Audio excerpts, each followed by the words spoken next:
Hello everyone, আমি টিনা। আমার একটি নতুন ব্লগে তোমাদের সবার ওয়েলকাম। তো চলে এসেছি দিদির প্রি হলদির সেকেন্ড পার্ট নিয়ে। এই দিন তো আমরা ভীষণ এনজয় করেছি সবাই মিলে, মানে দারুণ এনজয় হয়েছে। দিদির বিয়েতে যে আমরা কি করব ভগবানই জানে।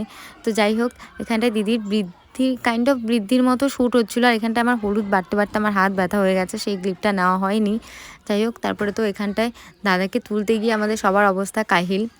আর হলে ফেলেই দিতাম, ফেলিনি। যাই হোক, ফেলে দিলেই ভালো হতো। তো যাই হোক, বাদ দাও।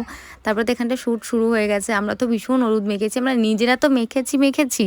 আর দাদাকে আর দিদিকে পুরো স্নান করিয়ে দিয়েছি। বিশেষ করে আমি, নন্দিনী, শ্রেয়সীদি আর মিম।